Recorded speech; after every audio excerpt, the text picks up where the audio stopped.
and look and see what the results of that initial physical was. And then last year we launched a program called our Milestone Wellness Assessment, which is for older former players, guys that are more than 15 years out. So basically we're talking about guys that are in that 45 to 50-ish range when they reach the milestone wellness stage. And we use our medical partners for that one as well. But more importantly, that one is focused on internal medicine needs. So one of the things that we are always making sure that we provide information to our players about is we understand that there's a lot of information and a lot of stories and a lot of knowledge that you can acquire when it comes to CTE, traumatic brain injury, the long-term results of concussions. And there's a lot of research out there that is still being gathered. But what we want to make sure that guys don't neglect is the fact that there is data and there is research that can definitively tell you what happens if you are, if you proceed and progress as an older gentleman and you do not take it, keep an awareness and be diligent about and proactive about your internal medicine needs. And especially for us, for our population, we're talking about a population that is 75, 80% African-American. And of course, unfortunately, we are predisposed to certain long-term health challenges, especially as we get older. So the Milestone Wellness is really focused on, you know, diabetes, high blood pressure, hypertension, heart disease, prostate, hearing and vision, sleep, the things that you have to be conscious of, and that the long-term effects of not dealing with that and managing those things can be detrimental. So these assessments allow our guys to get information and hopefully kickstart their medical experience. And then they are able to follow up with their primary care physicians and their local specialists so they can stay on top of that. And there's a lot of other, we work in the financial education space. We have a dedicated hotline so that former players can call and get information about their finances. We have a trust scholarship. It's a $3 million a year scholarship that we administer so former players can get finish their undergraduate degree or get a graduate degree or a professional certification. To date, I think we've had somewhere around 700 players awarded. We've awarded somewhere around $20 million, and we've actually paid out in the $12, $13 million range. So that is a benefit that a lot of former players are taking advantage of. We do a lot of career transition because these guys are going from being in a football career their entire adult life, and now they're transitioning on what they want to do next. A lot of guys, of course, want to be coaches and work in broadcasting, but a lot of guys also want to own their own businesses. They may want to get into the financial industry. They may want to run nonprofits. They may want to start their own foundation if they don't have one. So we want to make sure we counsel them and make them aware of all the information they can absorb so they can make an educated decision about what they want to do post-career.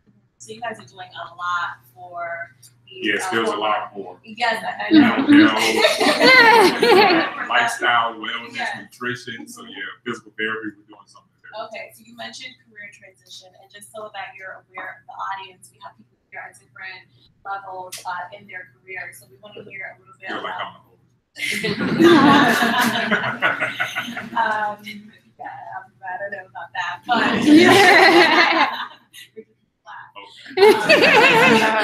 so tell us about your career transition. All right. So yes, you are at the trust right now. Yes. We just heard a little bit about what the trust is doing for the players, but how did you even land there? It's the boring stuff talking about me, but okay. So I played college basketball, and when I graduated from college, I got an internship with the Jacksonville Jaguars. NFL teams always hire interns to basically do the stuff that nobody else wants to do. We usually start in training camp, so this time of year, men and women are driving the shuttles to take guys to and from the airport to the doctor, do whatever you need to do in practice. And so I worked in the communications department. I was a communications major in college, and I thought it was just going to be, hey, this would be a cool thing to do for 6 months or so. So and this then was for the teams. this was for the club. So the regular season ended. We ended up making the playoffs. We went to the playoffs. We won the first game. We won the second game. And then we ended up losing to New England in the AFC Championship game. So my 6-month internship ended up being about 8-9 months. Because after that, you have to wrap up the season. There was some research projects and things to do. So then after that, my parents were living in Atlanta by then. I grew up in Miami. South Florida, was born in DC. We lived in Atlanta. We lived in Birmingham. And then we moved to South Florida. So my parents were back in Atlanta. I went up there. I actually worked at a golf course and cut grass for about 3-4 months. And got a call. My mom and dad are probably watching this, but I got a call. My mom said, "This guy from the Falcons keeps calling you. I don't know what he wants. Can you call him back?" So I called him back, and so my supervisor that supervised interns in Jacksonville knew the guy in Atlanta. And so I called the guy back, and I think my mom probably may have thought it was a practical joke at first, but I called the guy back. And I said, "Hey, you know, my mom said I got a call." This was back before cell phones. You know, this was 1997. Yes, calling the landline and leaving a message on the home phone. And he said, "I had an intern I had hired. He bailed out. I don't know why. I need somebody to start in 2 weeks. I called around to the teams. I got your name. They said you were here local. Can you drive up?" So I drove up for the interview the next day, and I thought it was an interview. It literally was, okay, this is where you'll sit. These are the coaches. These are the equipment guys and all that stuff. So I did that. Okay, so let's track back a little bit, because it's not that easy to get an internship nor land a job. So what were you doing, and what were the impressions you were giving off that someone was hunting you down and calling you to come and have a desk ready? That's a good point. I think the biggest thing I did was that I performed at the job I had in Jacksonville. My mentality is that I'm going to do the best I can in the job I'm in, and eventually other opportunities will occur. You know, I think your work ethic and your commitment and passion for your job is what speaks to people. You know, there is something you have to sell yourself. You have to let people know that you're interested, but I've never been a big networker. You know, I'm always impressed when I come to events like this, because I would probably never be the person that would show up. I'm an introvert. Believe it or not, I'm an introvert at heart. So are you still networking? Or like, do you not do the networking? I build relationships with people. I think that well, we're in the people business. I always say I'm not in the football business, I'm in the people business.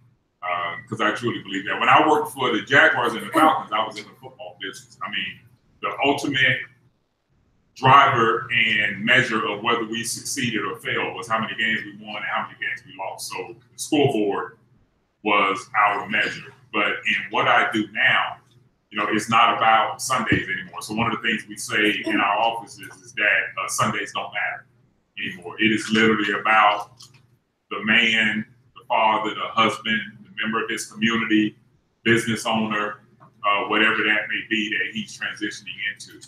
So for me, it was just doing a good job. And just, you know, I'm also a man of faith, so I believe that you know, what God had for me and his plans would happen. I had to do my part and then trust that he would do his. So went to Atlanta, had a great experience there.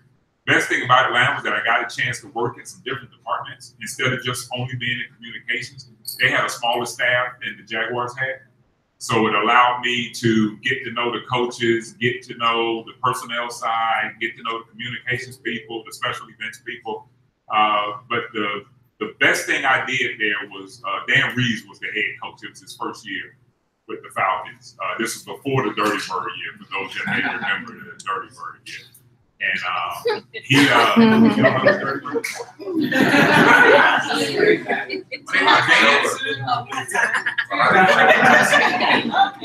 Jamal Anderson had the dance. So I got it. So Coach Reeves had a coaches show that used to air on Sundays before the game, but it taped on Fridays. So if anybody knows anything about the NFL, Fridays is the shortest day during the season. Guys come in, you have some quick meetings, you have a practice, and then they're usually out of the building 12:30, 1 o'clock. We call them Fast Fridays. So one of the worst jobs you can have is to try to run down a player and get him to stay to tape a show. And since Coach Reeves had to watch the film before we could take the show, we usually didn't take the show at 2:30, 3 o'clock. So you're talking about a player that's done at 12:30 having to stick around to 3 o'clock. And nobody wanted that job in the building. So, of course, that went to the intern. So I was the one in charge, but literally, when a guy walked off the field, I was in his hip pocket till Coach Reeves came down to take the show. So, but the best thing about that experience was that two things. One, it got me a chance to really get to know players, to talk to them, to figure out what's important to them, to understand why they play the game, to understand how it impacts their families, to understand what it takes for them to get their bodies ready to play. So you got a chance to see behind the helmet, as I like to say. And then the other thing is that it gave me a chance to interact with Coach Reeves. So I would get an hour and a half where it was me, the head coach, and the TV crew that would come in from the local TV station. And that experience was invaluable. So then when it was time for me to look into my next job, Coach Reeves was a reference of mine. You know, I mean, how more powerful is that? You've got one of the winningest coaches of all time in the NFL that you can put on your reference list that will vouch for your work experience. So that was you as an intern, relationship building. Yes, relationship building. And then went back to Jacksonville, got hired back in Jacksonville. In 1998, the supervisor I had in Jacksonville, I was internship. One of his staff members went on to take another job, and he called me. Didn't interview me, just called and said, "Hey, I got this spot. Do you want to come back?" So I came back. So that's another testament to that. If I had not done what I needed to do as an intern, I would have damaged that relationship, and he never would have called back. And then I spent 2 years in the a year and a half in the communications department in Jacksonville. Wrote press releases, game day stories, and things like that. And I always tell people, your ability to write will carry you further than almost anything else. Because no matter what you do in your career, you're going to have to know how to write, even if it's sending an email. Yeah, and do you still feel that way today? Absolutely. Text messages and yes, characters on Twitter? I think text messages challenge people in developing their writing skills. Because and Dan Edwards is the guy's name in Jacksonville. He's actually still there. He's the VP of communications. But I can hear his voice in my head every day. Only way you get better at writing is writing. So he used to task me to write every single day.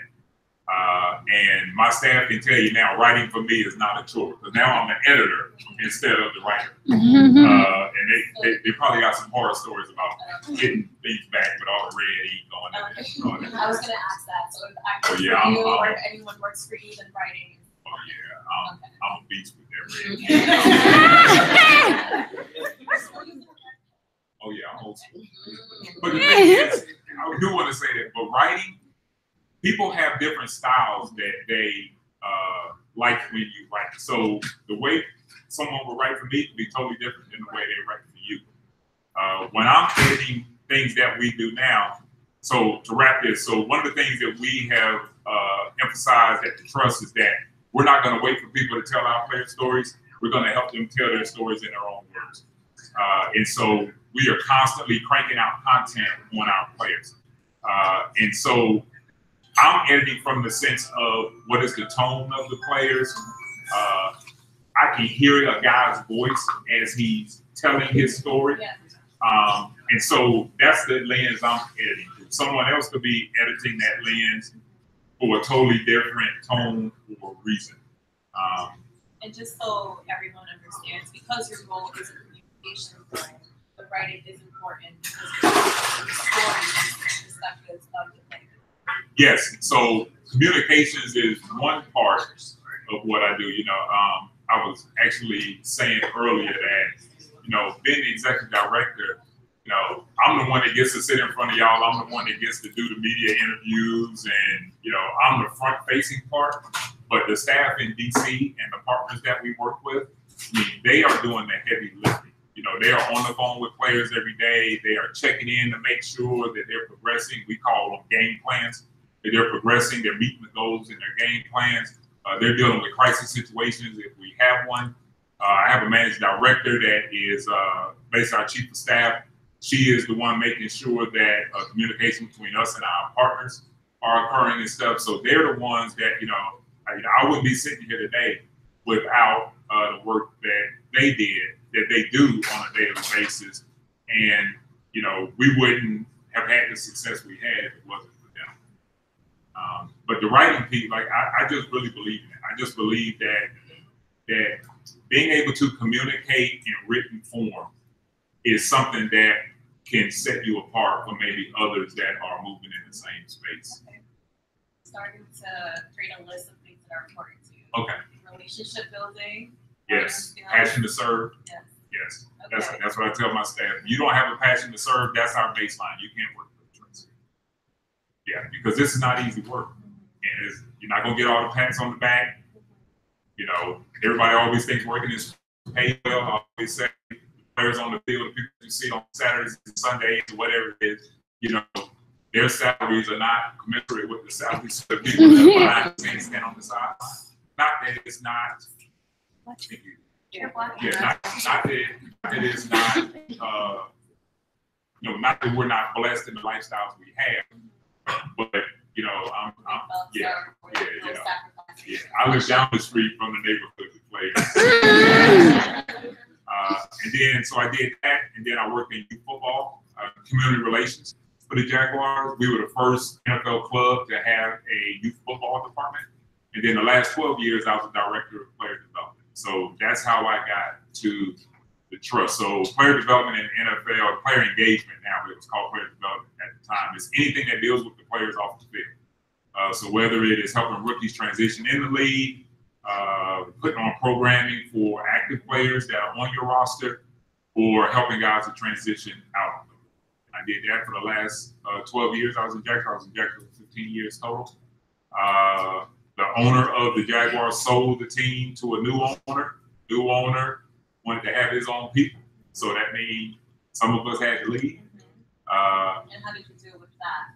Because it happens in, I think, all of our industries where a new boss comes in and they have their people that they, might prefer to work with. Yeah. How did you deal with that? For me, it was, so I gave an analogy earlier, and then my mind state. So I always equate it to, if you're selling your house and I buy your house, I can put my own furniture in that house. I don't have to keep your furniture. You can't tell me to keep your furniture. So that's the way I looked at it. It wasn't personal.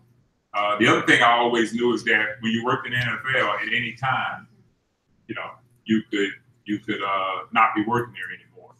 So for me, I saw it as an opportunity to move on. I didn't know what I was going to do, but I definitely didn't leave Jackson. I didn't leave that building that day thinking that, this is the end or the pinnacle. I had always felt like I was being prepared to do something more. I just didn't know what more was.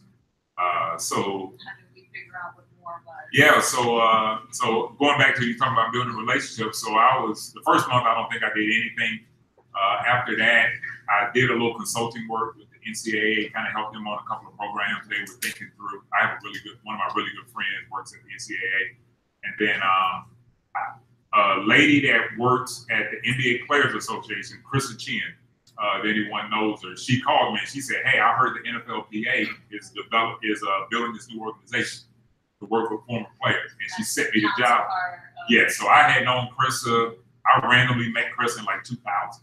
So I had known her for years. We had shared resources. There were people that spoke to my players that ended up speaking NBA players and all that. So she sent me the job description, and it literally felt like it was written for me. So I Googled who the director of HR was at PA, called her, had a conversation with her, sent my resume. They asked for some references. I sent them some coach and player references. I was very strategic, so the players that I sent them were players that I knew that were NFLPA reps or worked on the executive committee of the NFLPA because I felt that their word would carry a little more weight.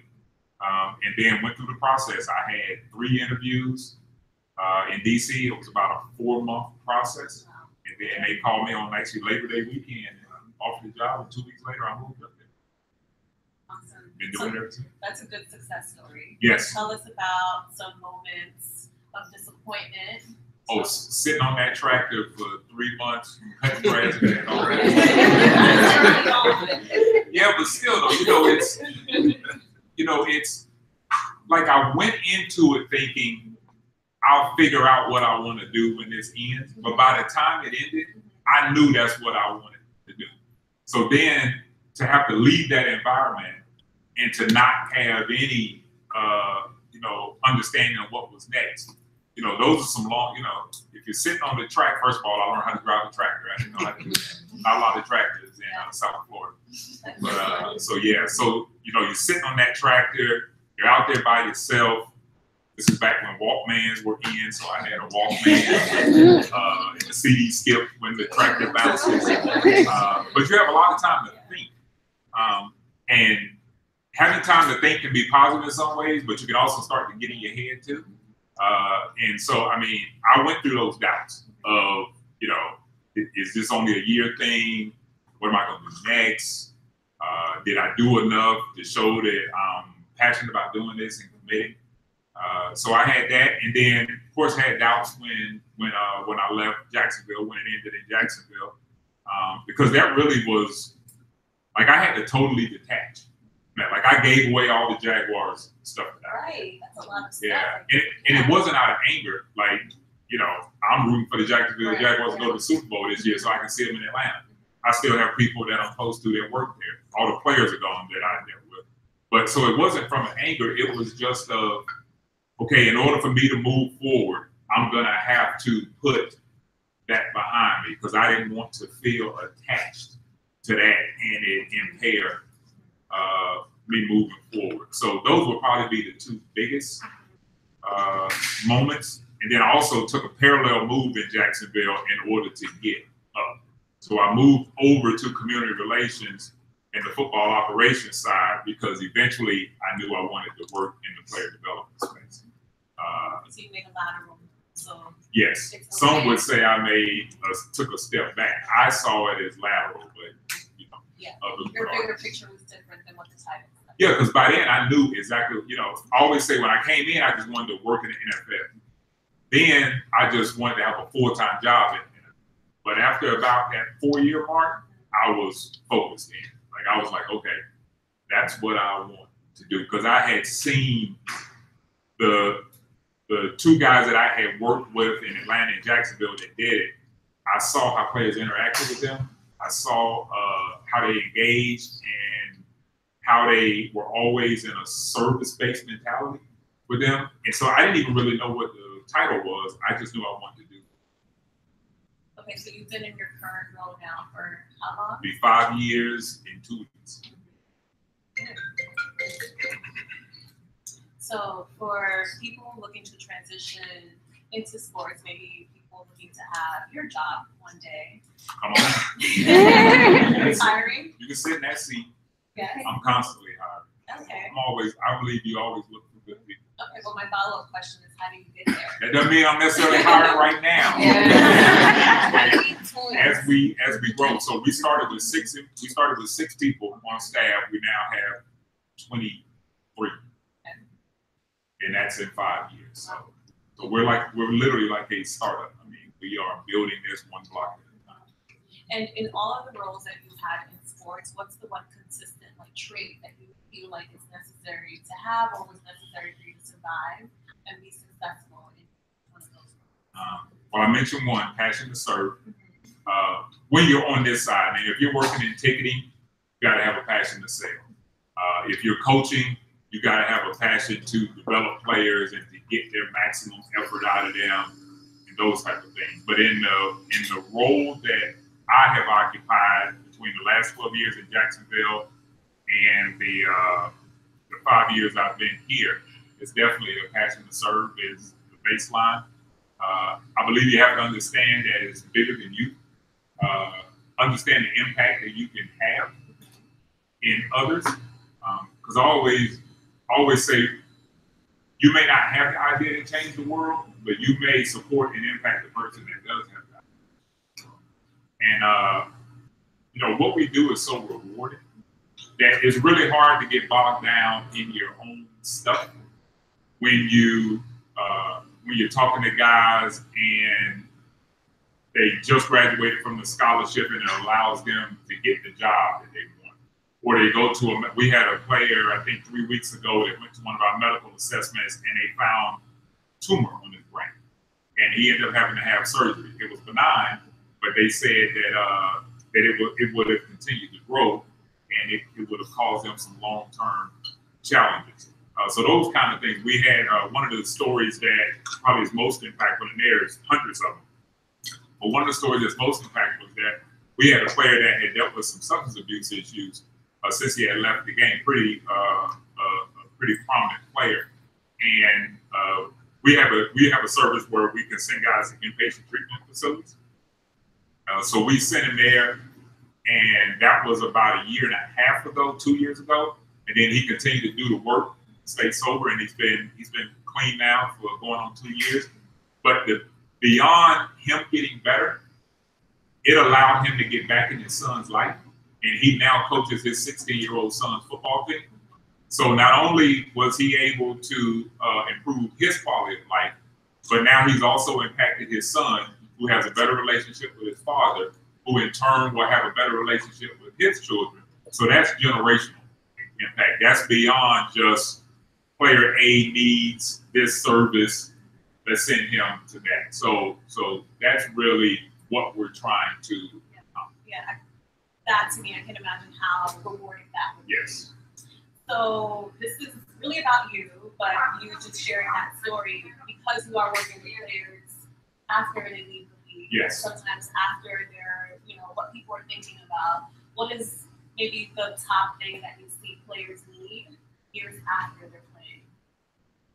Well, I think the first thing is you're talking about an industry that's very schedule oriented. That's to be kind. So the immediate disconnect from that is traumatizing. So, I always say that, the ideal scenario is that you're Peyton Manning and Ray Lewis. You win the Super Bowl, they have the parade, you have the press conference, you retire, 5 years later, you go into the Hall of Fame. That sounds great. But 99% of the guys that leave the NFL, it doesn't happen that way. The way it happens is you either get injured and you can't play anymore, or they call you down the hall and they cut you, and they give you a trash bag with your stuff in it, and you're not allowed back in the locker room, and you have to immediately leave. I see your face. That's not like hyperbole. It's a trash bag. Literally, it's a trash bag. They take all your personal belongings, they leave all of the team gear and the cleats, and they put your stuff in the trash bag, and they tell you good luck. So that is the way most guys leave the league. I always say, you don't leave the league leaves you. And why haven't we changed that? Sorry. The trash? Well, I would say from the, not that I represent the union, even though I work for an entity that is under the union umbrella. So I'm not speaking for the NFLPA. But I know that Damari Smith is always looking at working conditions, because that's one of the pillars that the union is charged with. And so he's always constantly pushing the league and pushing the clubs to come up with a better process. So there has been some movement to make it a more, I'll use the term, humane release from the league. But as all things, negotiations happen, there's give and take, collectively bargain and all those things. But from the union side, we are always looking to see, I'll put my union hat on. From the union side, we're always looking to see how can we make working conditions for incoming players, active players, and players leaving the league better. But yeah, so I mean, that's how guys lead the league. So, you know, we all have transitions in life that affect us. You know, you leave college and you have to get your first job. You move to a new city. First time, hopefully first time and only time you get married. When you have kids, your first child, if you lose that job, find another job. You have to pick and move to another city. You know, relationships may deteriorate. All those things that are transition. Just imagine for NFL players that happens just like that, and they happen all at the same time. Your financial situation changes, that's a traumatic experience. You've lost your career, that's a traumatic experience. You're dealing with some type of injury. Because every NFL player, there's 2 guarantees. You will get hurt at some point, injured, and you will become a former player. So those are the 2 guarantees going into it. So now you're dealing with, how am I going to manage my wellness? You may have to move to a new city. You may have to adjust who you support and how you support your family, either financially or just the lifestyle they've grown accustomed to. So all the, plus you're trying to figure out your next career. So, you know, we're talking 5 or 6 traumatic transitions that for one person can be challenging. Now we're piling all of them. And on top of the fact that you're usually 26, 27, 28 when it happens. You know, you thought you would play till you were 33, 35, and your NFL career has ended many times before you get to your next contract. So, you know, with all that being said, those are the things that our guys deal with. And so the trust is there to support them. Sometimes it's just to listen and talk. Sometimes it's just to connect them with a resource. Sometimes that engagement has to happen face to face. But whatever they need, I feel it's our responsibility to listen, provide support, connect them, and then stay connected to them to make sure that they're able to achieve what they're trying to achieve. That's a lot. Yeah. Yes. It's good work. It's good. It sounds like really rewarding work. Yes. And I want to be mindful of time. Okay. I know you are heading back to DC. Yes. Yes. But I want to make sure everyone or whoever has a question has the opportunity to ask that question, as well as maybe interact with you over a cocktail. So I drink water. Oh, okay. I'll put a lime in it. We have seltzer. So I'll open it up to questions now. Okay. I have a bunch of questions for you, but I feel like it's not about us. Okay. All right. So just raise your hand if you have a question. It's definitely a loud room as you can see. So. What are just some key skills that you feel a young professional should possess in order to be competitive within the industry? For example, for myself, I'm stepping from more so of an operations aspect, but I still have that passion again for player development, community engagement, but yet it's still been a difficult transition for me to be recognized and willing to do that in some form of organization. I think one of the things that is key is to, and I feel is important, is it's just important to know what you don't want as it is to know what you do. So when I talked about when I went to Atlanta and got a chance to interact with the different departments, I literally start mentally checking off. I didn't want to be in ticketing. I wasn't going to sell sponsorships. I had thought about being in player personnel, but it didn't feel right taking a guy's dream from him, cutting him. So that didn't feel right. So that didn't motivate me. I like the communications PR aspect of it, but I like more of the interaction with the players part of it than the sitting at the desk, scheduling interviews and doing that kind of stuff. So that's kind of how I moved into the player development space. So then I realized, okay, I really like this interaction and relationship building that you get from being able to talk to guys, not about football or anything else. What are the options to do that as a team? And so that's how I kind of settled on the player development piece.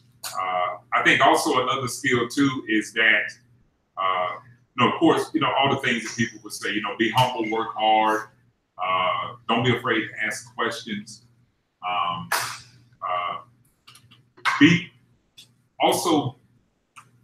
Also look at the management styles of people, because either people you manage or people that you see in management positions that are managing others.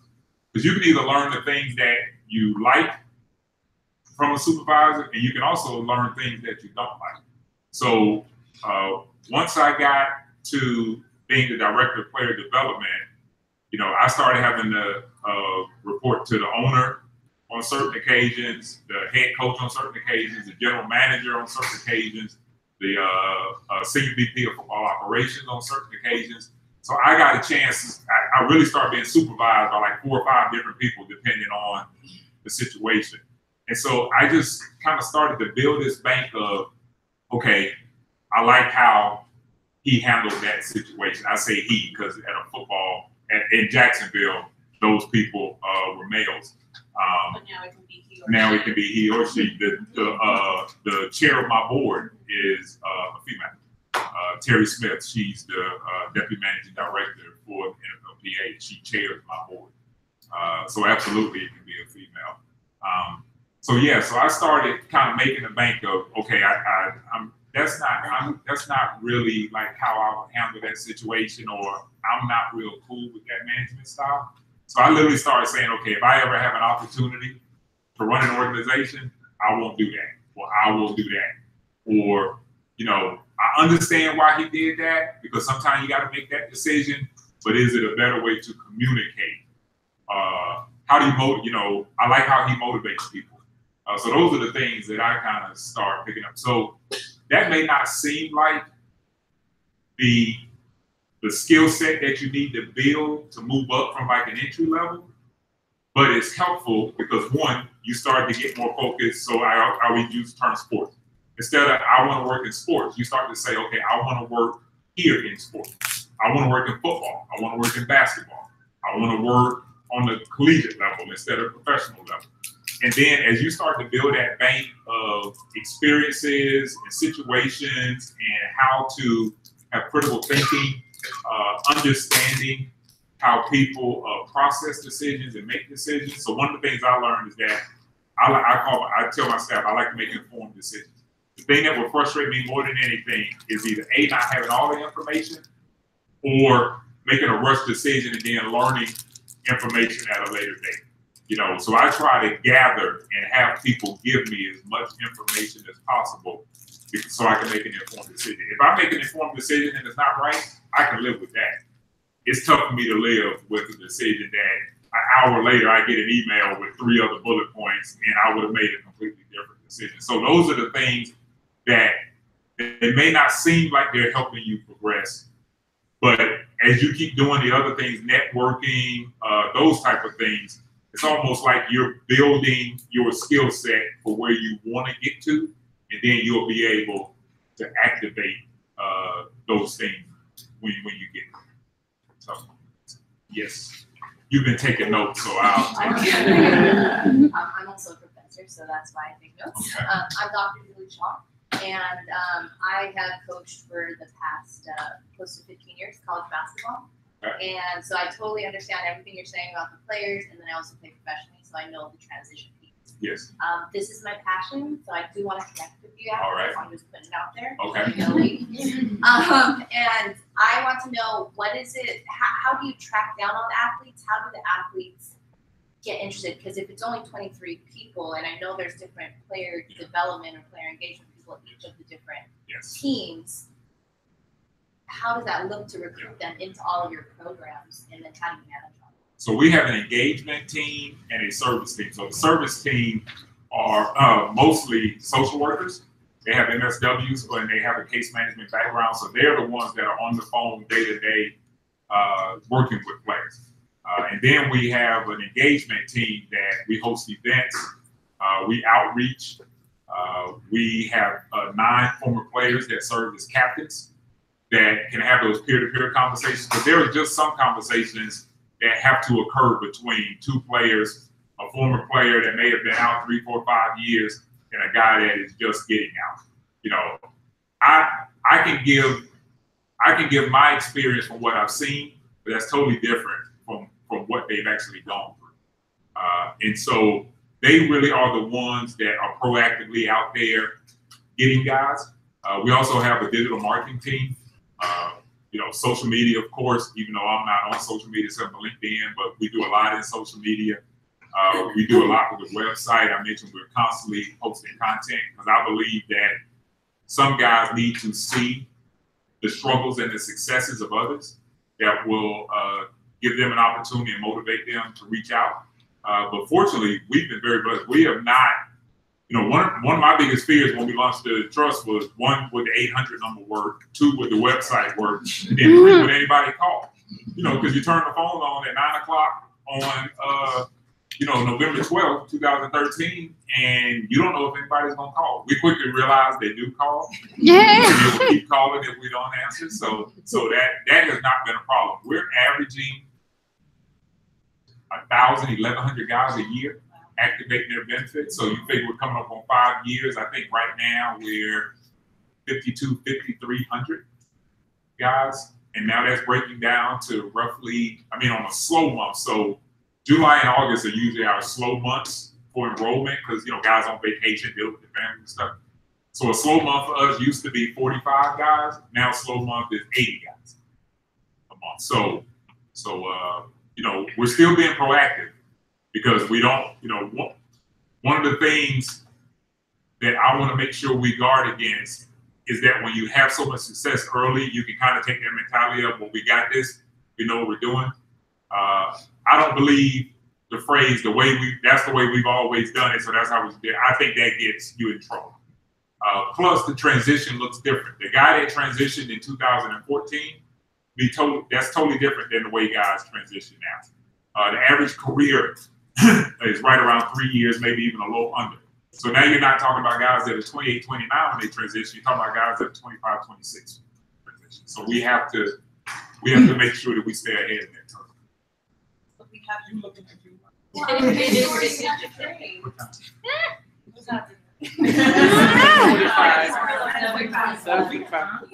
would just realize my watch is messed up.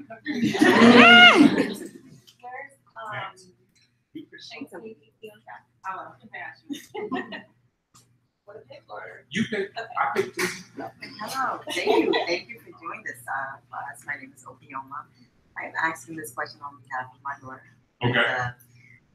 She wants to get into sports entertainment. She's in Clark, Atlanta right now. So she wants to know the obstacles that she should look forward to. I think you should look forward to obstacles as a Black woman coming up in this sports entertainment world. Before we start, we do have college chapters. So. I sent her your information. Yes. Ooh. And NAMIC also has a student membership. I sent it. I sent her that. So before the obstacles, I want to say that I think the more diversity, especially women in sports, that we have at the club and league level, in all sports. I'm in football, but I'm talking all sports. I think the better it is, just because I think diversity allows people to have greater success and to move the ball forward. You know, there can be a sense of the groupthink mentality a little bit, especially in sports. You know, it's kind of, you know, even on the playing side, it kind of costs. If somebody wins a Super Bowl going 5 wide with no running back in the backfield and no tight end, make sure everybody's gonna go 5 wide. Then all of a sudden somebody wins the Super Bowl handing the ball off 60 times a game, and everybody wants to have a smash mouth running game. So that happens on the field, and it also happens internally in the front office as well.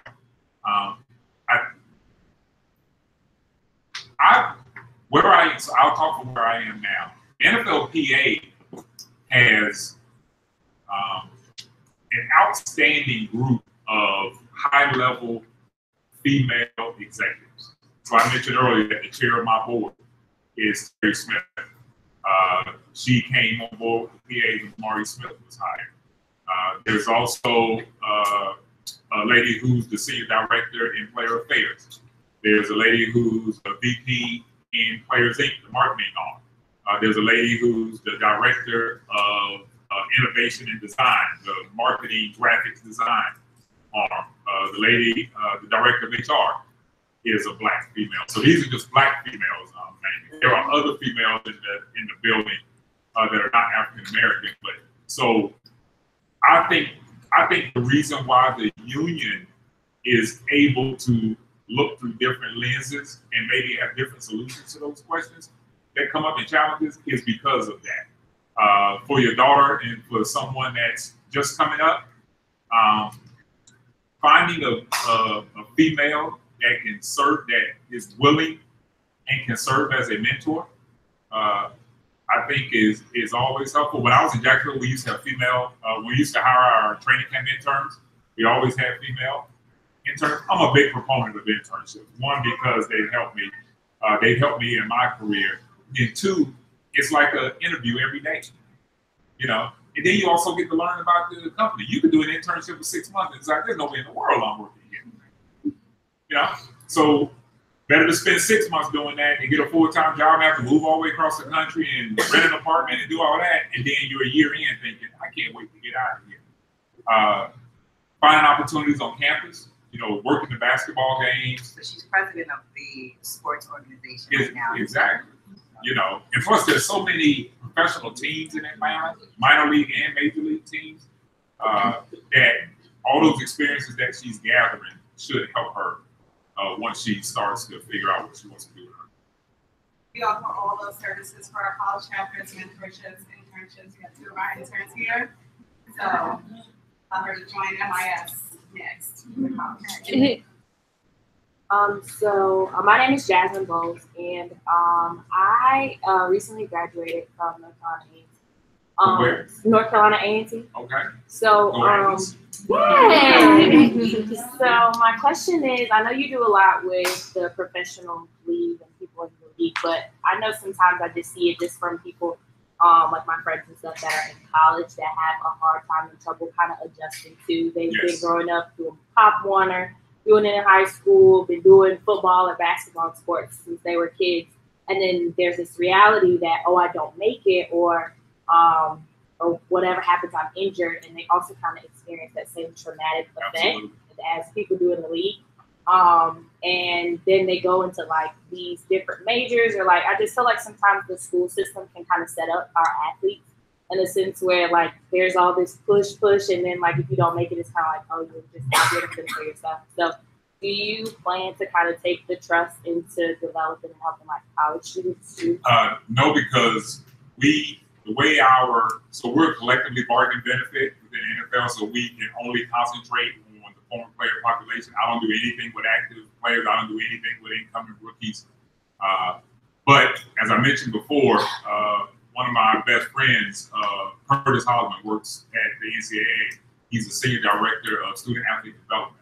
So a lot of the things that you're talking about, they're thinking through and trying to have programming that says, okay, when we have these student athletes that are not going to go pro, what are the things they need to be developed in order they can transition into their next career. So, and I do know that the NFLPA does some things where they have a program called Pipeline to the Pros, where they go to major football schools and they talk about what it's like when you get to the NFL, but they also talk about other areas and things that you can be thinking of for those that don't get, if you don't make it to the NFL.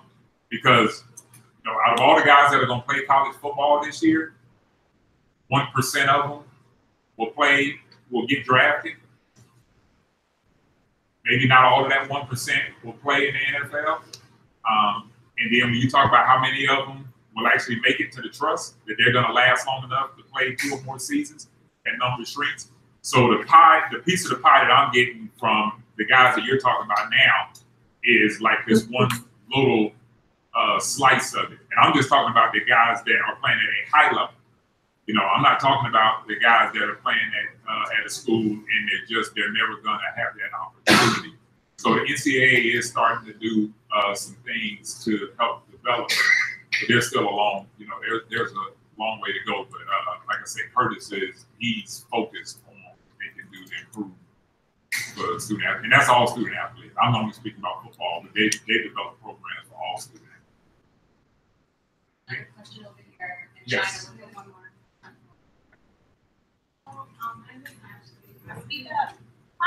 name's Ashley. I really appreciated your answer.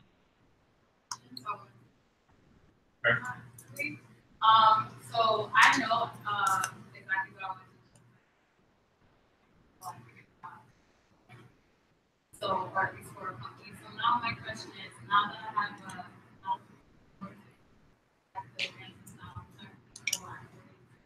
how do I actually speak to that highest level person doing this company or another? You give me projects like this. Like, how do I come across to them without being over aggressive or, you know, as an entry level person? How do I communicate that to them so that they give me more confidence? Well, first, do the work required so they understand that you're committed. You know, old school saying, closed mouths don't get fed. You know, how you ask and when you ask is important, but you gotta ask. Because if you don't, they don't know. And a bit, a little behind the curtain is someone that's leading the organization. Sometimes they see it in you, they just want you to come ask them. And so I've had staff people while I've waited. And when they come to my office, they want to have that career discussion. Usually the first thing I tell them is, I've been waiting on you to come in here. I was just trying to see how long it was going to take. So just think if you never asked, and you know, what you want to not happen is that they see it in you, you don't ask, and then they take that as a sign of she's not interested in developing beyond what she's doing right now. You know, to me, that's more damaging than you ask, they say I don't know, and you leave. If they say no, find out somebody else to know. You know, the person that may help you progress in your career may not necessarily be the person that you report to. Sometimes it's not going to be that person. But I always say you got to have personal cheerleaders. Find out who can be a cheerleader. Find out who can give you honest feedback even when you don't want to hear it. Who will tell you what you need to hear, not what you want to hear. Someone who can connect you to other people so that you can grow your network and you can find mentors. You know, I've done that. You know, the mentor that I started with introduced me to another one who's become my mentor. Someone else introduced me to another guy that's become my mentor. And these are people that I don't make major decisions. You know, I may not talk to all of them, but I'm absolutely going to talk to one of them. You know, it may be someone in your family that's had success that could be your mentor. But I just believe if you don't ask that question, you will never know what the result may be. And I know we got to run. All I want to do take one more question because I want somebody to move forward.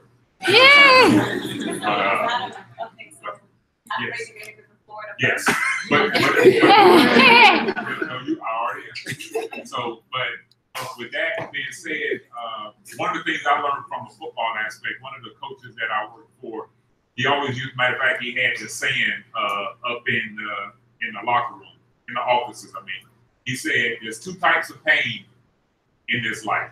There's the pain of sacrifice and the pain of regret. The pain of sacrifice is temporary. The pain of regret is forever." And one of the worst things you can ever do in life is to get down the road of it and say, "I wish I had." So, all right, somebody that's from the state of Florida. Nobody from the state of Florida? Right there, she is. Somebody, She is right there. She has a question. Oh, wait. One person from Florida asked her question. Okay. So for everybody else who's not from Florida, we have for you.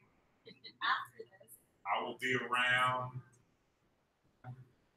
like, I'll be around 50. and what about after today? And they like. Yes, I'm in the group. So he is in the group chat. Well, I'm not. He's not in the group chat. In my defense, I didn't know there was a group chat. You're all you know what you group chat. I know. Signing our friends, so we took back and forth. But yeah, trying to keep me I was locked in. really excited to be part of the chat. I will get on the group chat. If Signer lets me in, I'll get on the group chat. It's a fun. Okay, You gotta find Florida, what part? What part? Oh, sorry, I'm from St. Okay, Outside of Tampa. all right. Hey. What high school you went to? Like what? Oh, okay, I had you ready with the deals. Oh, yeah. I heard they got- And You she's one said- of my classmates from Penn State too. So. Okay. And yeah, Penn State, I'm You said that like, I want to go to Gibbs. That's kind of, yeah, I read you. I'm gonna tell you said. So my question, as you were talking, I was thinking about, we have like a lot of people who get injured and in other sports, but there's a stigma in our community about getting help, particularly if there are any mental issues that happen, Yes. you know, just issues in general. I was just wondering what was some of the resources that are provided. First, that's not specific to sports. I think there is, you know, I actually wear this green band for mental health awareness. It says "Stop the Stigma," because I have a family history of mental health in my family. So, you know, that is, I always say, there may be a small percentage of our population that need those services, but they're the most important services that we offer, like resources that we offer. So with that being said, I don't think it's a sports issue. Some would argue that it may be a man issue. You know, we don't go to the doctor. We don't really talk about our feelings. We don't seek counseling. So sorry that for the brothers in the room, but I'm in that category too, probably. So, but for our players, what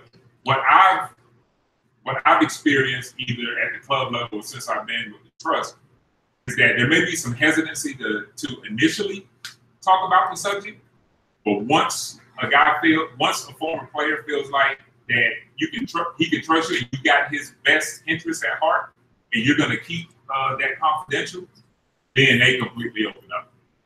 So we have an EAP program, an employee assistance program that former players can tap into through Cigna, and the usage rate is off the charts. Sometimes it's for family counseling, sometimes it can be for relationship counseling, many times it's for individual counseling. So we've seen that if you construct it correctly, if you message it properly, and then if you understand that individual's circumstance. So one of the things I always talk about is that everyone transition is not the same. So even former players, even the guys that we work with that are former players, they have experienced it and they can tap into that experience. But we always caution them about making the mistake of making your transition their transition. And I think it's the same in the mental health space. A lot of our guys, when we talk about mental health, it's really transitional mental health, you know, depression, but it's transitional depression. It's not that he's locked in and not able to do anything. It's really that he's just in this space of, I have no idea what life has for me now. But if they can see that there's that life, if it's going back to school, if it's help with finding a job, if it's just someone to go talk to on a weekly basis, and that brings them out of that isolation, because problems seem unmanageable when they're big. When you realize that there are people that can help you, or there are people you can connect with that have experienced this before and have come out on the other side, it's amazing how small it gets, and then all of a sudden how manageable it is. So I think that's the message. I don't think the message is, hey man, it sounds like you got issues, let us get you to go see someone. I think the message is more of, there are many ways we can support you with this. Let me tell you some of the areas we can support you in, and then let's have that conversation about what is the area or what is the focus you want to pursue. And then I think that one focus opens up to a larger conversation, and then that's when you really start to see the progression and the goals being met that they have. Thank you.